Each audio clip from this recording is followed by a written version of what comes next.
Hey, what's up guys? I am back with another Humans Abroad chatty video. And guess what? Today I am myself a human abroad. Yay! Finally, it's been a minute since I have had a chance to go anywhere abroad, so I am so happy to be away from New York for a while. So without further ado, I have a fun little topic that just came to me. So I personally like to travel to places that are less touristy and less known. I like to go to places with a lot more local people, and because I feel like that's like the best way to actually understand and explore a city.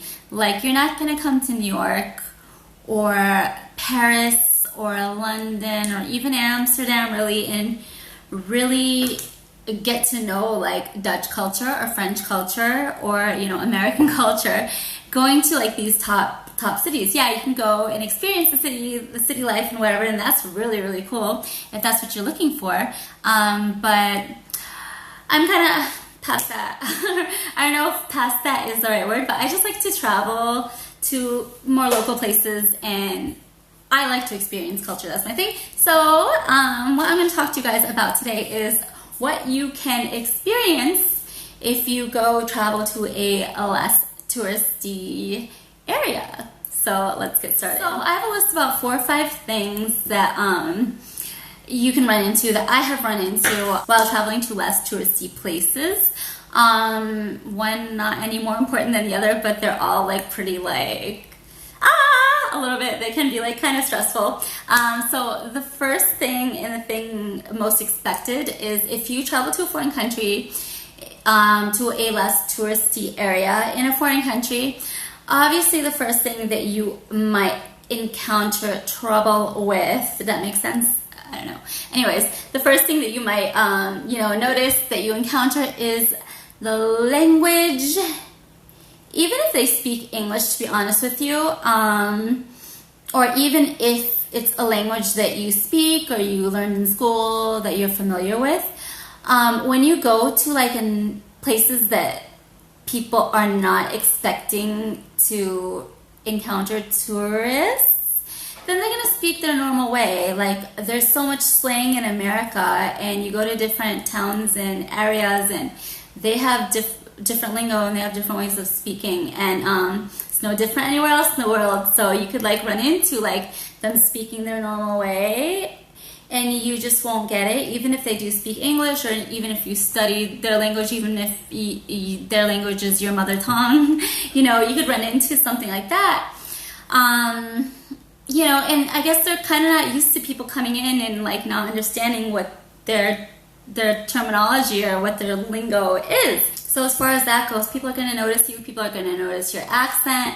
People are going to notice your accent even if you're speaking whatever the local language is, because, no matter how much you think you don't have an accent, you probably still do, especially when you go someplace that's more local. They'll notice it. You'll stick out. You'll so stick out. So that is something that will be there. It'll arise. It'll be there. So that's one thing. And also, just like, even if they, like I said, even if they do speak English, there's certain phrases that they might say differently. Like, for example, I remember one time I was in an English-speaking country abroad, and I needed to use a public phone because there was no Wi-Fi. That's something I need to get to as well. And I was at a train station, and basically the guy, let me use the phone that they had there, and he rang the number, and he was like, "It's ringing straight through." And I had no idea what he was saying, and it was just kind of frustrating because he just kept saying it, because like he was just like, "Well, why don't you understand me?" And I'm like, "Why don't you speak properly so I can understand you?" Because I didn't understand him, and so sometimes that can be a problem, but I guess you just have to kind of like use your judgment in those scenarios and just kind of try to figure out what they're saying, because they're probably not going to help you, and people probably will not have as much patience you know, or maybe they will. If it's a small town, maybe they will have patience. So I guess it depends like where exactly you're at. So yeah, that's one thing. So definitely like the language and speaking, terminology, lingo, that is one thing that people are definitely going to notice, and you're going to notice a difference and maybe an issue, like when you travel abroad to someplace that is not so touristy.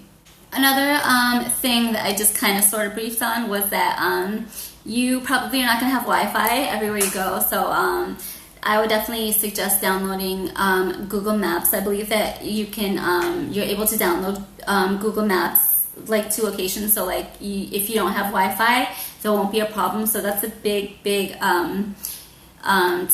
that, you know, you should try to do, like if you know you're gonna go to certain areas. So because you could end up getting lost in the streets, which is my next topic of discussion, the streets. When you travel somewhere foreign that is not so touristy, people aren't expecting you to not know how to cross the streets, because you're not going to know how to cross the streets. Even if they drive on the same side of the road that where you're from, like sometimes like the street signs are not as visible. Like I've been to places where I'm just like, I'm supposed to find this street and I can't find it because I can't even find the street signs.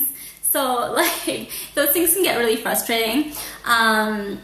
Yeah, like even if they do drive on the same side of the street as what you're used to, the roads could be different. The roads could be narrow, the roads could be wider. Like you just have to like really be aware. Look on both sides of the street before you cross like a zillion times. If there's other people walking alongside you, walk when they walk with the crowd. But if you're the only one, just keep yourself aware. Take off your earbuds and whatever, and just keep yourself aware, you know, because I've almost been ran over several times crossing the streets in foreign places. So like if they do actually drive on the same side of the road that you're familiar with, like okay fine, but like if they don't, that's even worse. Like it's so stressful. It is so stressful to cross the street of a road of a foreign country that you're traveling in, and they don't drive on the same side of the road. Because you know what it is too? Like, okay, one thing is that they don't drive on the same side. The steering wheel is on the opposite side too, and then they turn on the opposite side too, and you just get confused. Like, it's so stressful, and especially like if you have to cross, like, you know, some roads are like there's a road and then there's a middle way that you can stand, and then there's the other road. And then there's cars going on both ends, and they're both going backwards, and you're just like, you want them, you're looking at it and you're stressed out already because there's like a whole bunch of cars and there's a whole bunch of things going on, there's turns and everything, and you're just like, which way do I go? Oh my god. Especially if you're the only one, and like you can't just stand there forever. Although something that I do is I'll take my phone and I'll pretend like I'm on my phone just to like avoid them waiting for me, and just so I can like wait until there's no cars and go in peace. Because like the cars, if they drive on the opposite side of the road, you're used to them sitting on this side and turning on this side, but they'll be like sitting on this side and they'll be turning like all the way there, and you're just like, what is going on, man? Because like, and sometimes when you're stressed out, you can't really think. When you're in the scenario, sometimes, you know, your mind just doesn't work. And like you're thinking in your head because you're like caught in the moment, and you're like trying to see like the person sitting in the car. Like this has happened to me so many times. Like I'll be like looking to where I think the person's sitting, and I'm like, no, look opposite, and I'll be looking opposite, but I'll actually be looking the same way that I was looking, but just not knowing. And they're like, where's the person? I don't see the person. And then like I'll be waiting for them to turn, and they'll like never turn, and then all of a sudden they'll turn when I start to walk, and then they're like about to hit me. It's stress, especially like in front of a turn too, because like I'm expecting them to go like this, but instead they're like, I don't know, man. It's just really stressful. So definitely if there's people around, just walk with them, or like just do my system where like I pretend like I'm on my phone, and then like they'll just go, and then you can go in peace. Cause like a lot of places around the world, they'll like drive really slow, especially if like you're in a neighborhood.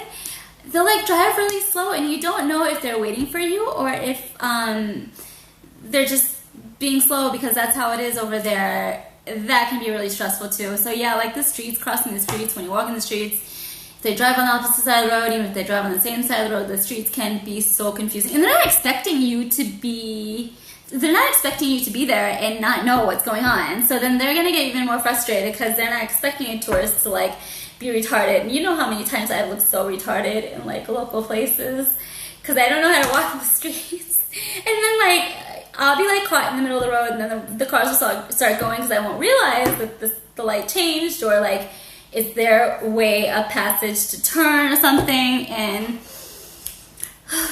it's stressful. It's a stressful mess. So that's a huge thing you gotta watch out for when you travel abroad to less touristy places. I've been yelled at by people in their cars. Oh my god, it's stressful. So the fourth thing, I forgot the Wi-Fi thing.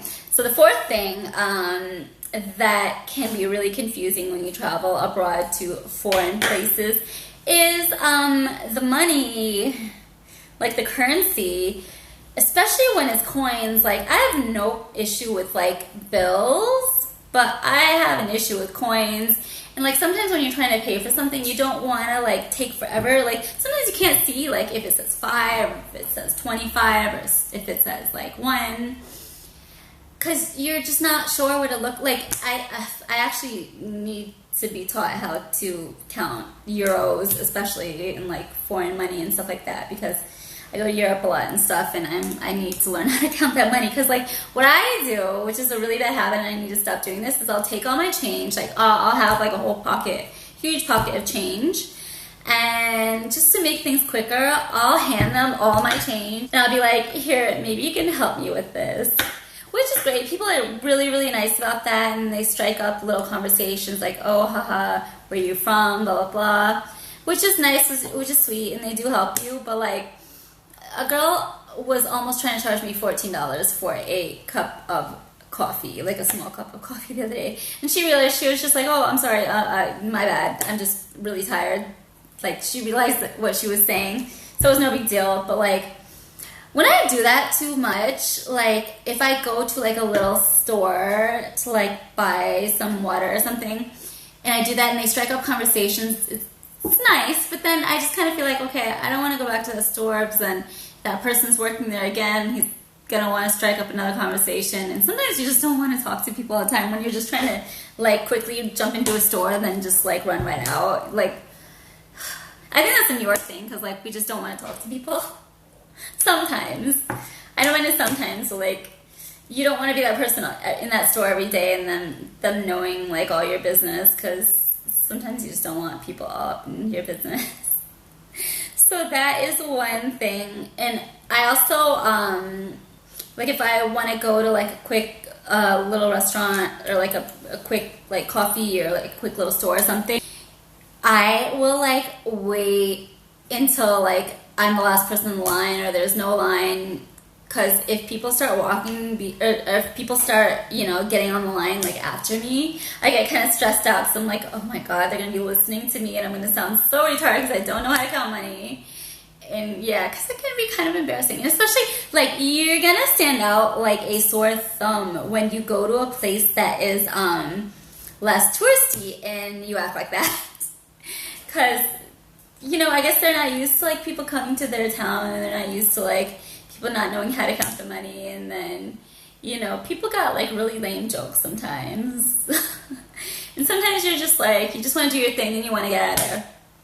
So that is the fourth issue that you might run into. And the fifth issue, along, they're all these kind of things kind of like go along with each other, but like food. The food that you're trying to eat, you're not, you know, when I go to a foreign place, I don't like to go to the same places that we have in New York or the U.S. I mean, if I were to go to a Starbucks, for example, I wouldn't go there like the first few days or the first week, depending on how long I was there.